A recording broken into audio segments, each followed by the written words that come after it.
आणि राज्याच्या राजकारणातली एक अत्यंत महत्त्वाची बातमी, विजय शिवतारे यांच्या उमेदवारीचा ठराव एकमताने मंजूर झालाय।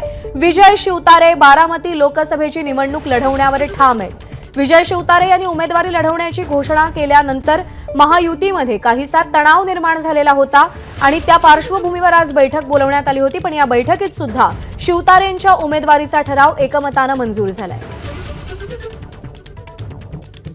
जयदीप भगत आपल्याला अधिक अपडेट देतील। जयदीप, बारामतीवरून तणाव वाढताना दिसतोय, महायुतीमध्ये कुरबूर सुरू आहे आणि आता विजय शिवतारेंच्या उमेदवारीचा ठराव एकमताने मंजूर झालाय, काय परिणाम होतील याचे?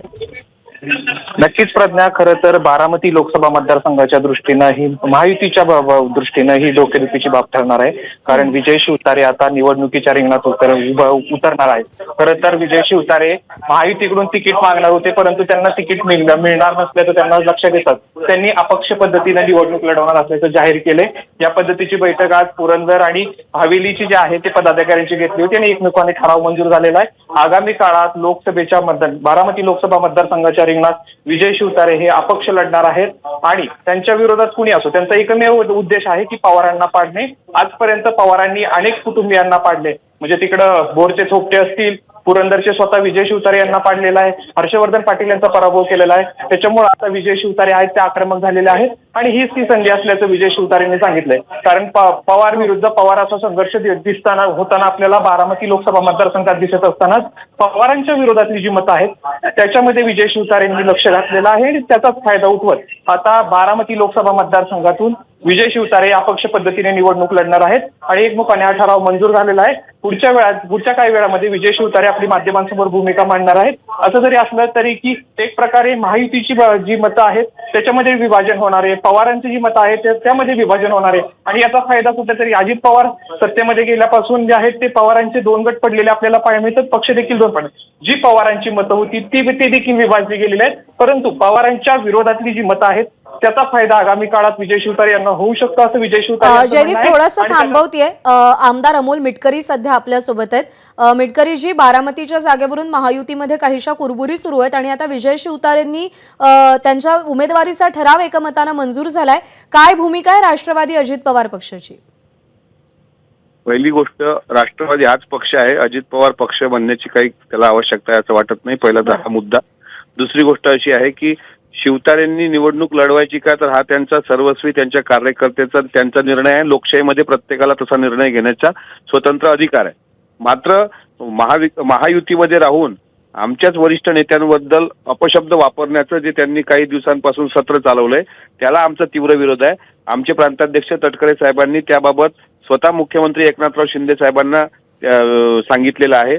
त्यानंतर शिंदे साहेबांनी त्यांना समज दिल्याचं कळते आणि जर याच्यानंतर अजितदादांवर बोलून अशा पद्धतीने चुकीचं ते बोलत असतील आणि त्यांना वाटत असेल की मी त्या ठिकाणी खासदार होऊ शकतो, तर बारामती लोकसभेतल्या जनतेला माहित आहे मागच्या काळापासून कोणी कोणी कामं केली, काय काय समीकरण असेल, त्यामुळे शिवतारेंना निवडणूक लढवण्याचा अधिकार आहे। मात्र याचा तीळमात्रही फरक बारामतीच्या राष्ट्रवादी काँग्रेस पक्षाच्या लोकसभेच्या उमेदवाराच्या वर काही पडणार नाही, एवढी आम्हाला शाश्वती आहे। शिवतारेंना जनता त्यांची जागा दाखवून देईल। काल आनंद परांजपेंनी एक इशारा दिला होता की बारामतीमध्ये जर राष्ट्रवादीला डॅमेज केलं तर कल्याणमध्ये आम्ही तुम्हाला डॅमेज करू, काय स्ट्रॅटेजी असेल?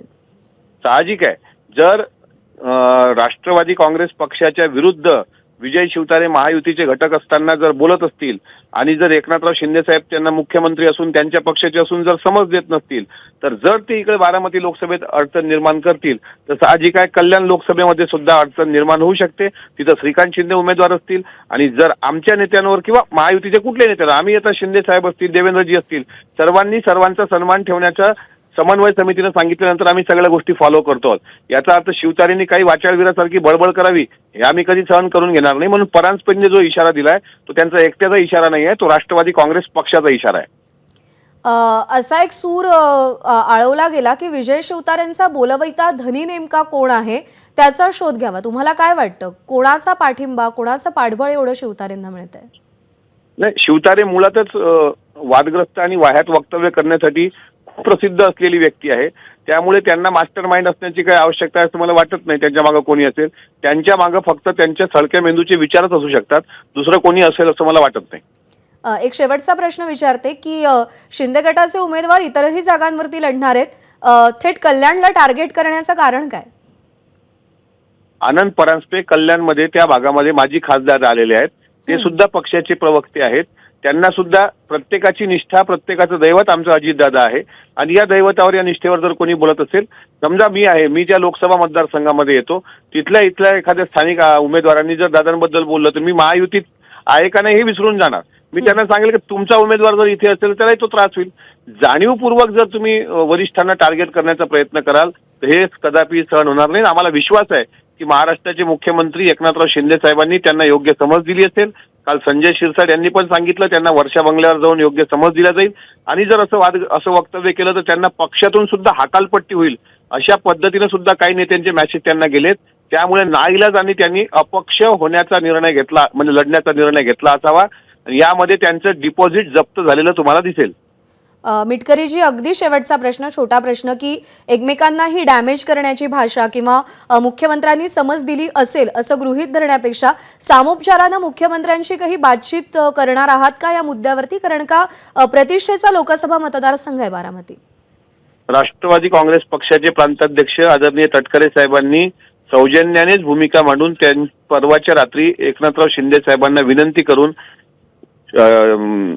आपल्या शिवतारे सारख्या वाचाळवीरांना आवर घालावा हे त्यांनी सौम्य भाषेमध्येच म्हटलेलं आहे. वाचाळवीर मी का म्हणतोय, कारण त्यांनी जर जे उन्मत्तपणाचं भाष्य केलं त्याला तेच उत्तर आहे.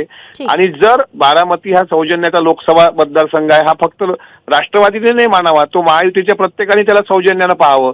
मग भारतीय जनता पार्टीने पण सौजन्यानं पाहावं, मग शिवसेनेने पण सौजन्यानं पाहावं. सौजन्यानं पाहण्याचा ठेका फक्त आम्हीच घेतलाय का?